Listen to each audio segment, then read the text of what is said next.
کیا کہیں گے؟ سر بھلا کیا کوئی جانے کے ہے کیسا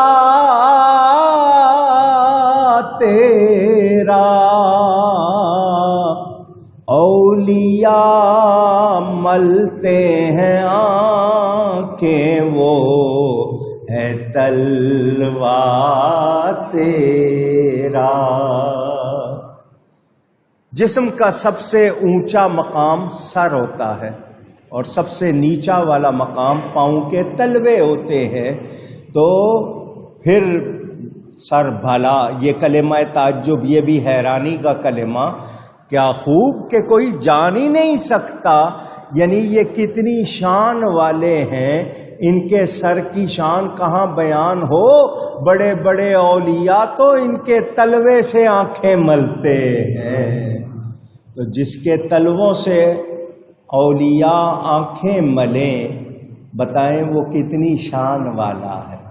اب ایک بار پھر آپ کے سامنے، تاکہ کسی کے ذہن میں کوئی شبہ نہ رہے، 50 اولیاء موجود تھے محفل میں، پوری تفصیل کا واقعہ نہیں، مختصر کر کے سنا رہا ہوں۔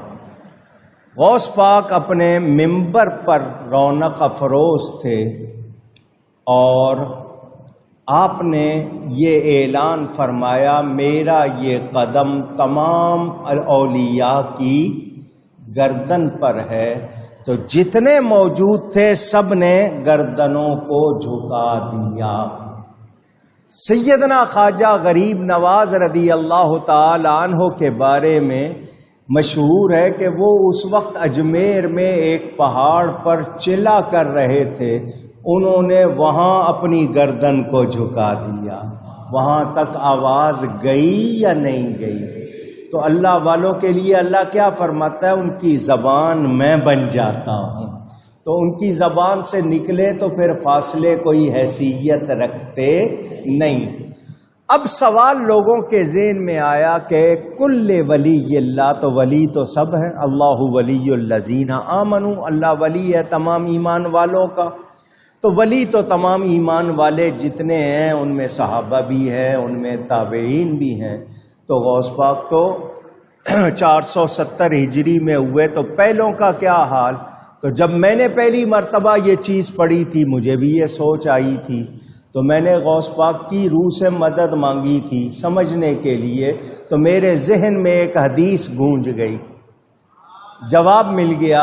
حضور صلی اللہ علیہ وسلم نے حسنین کو اپنے کاندھوں پر اٹھایا تھا، تو ان کے قدم آئے نبی پاک کی گردن پر، کاندھوں پر، تو کیا ان کی شان زیادہ ہو گئی؟ نہیں، تو بڑوں نے شفقت سے اٹھایا ہوا ہے، چھوٹوں نے عظمت سے اٹھایا ہوا ہے، تو اس طرح کے بڑوں کی شفقت ہو گئی۔ یہ میں نے آپ کو آپ کی تسلی کے لیے جواب دیا ہے، تو ہم جان لیں کہ سیدنا غوث پاک کے قدموں کو اللہ نے وہ شان دی، تو ان کے سر کا مقام کوئی کیا جانے گا۔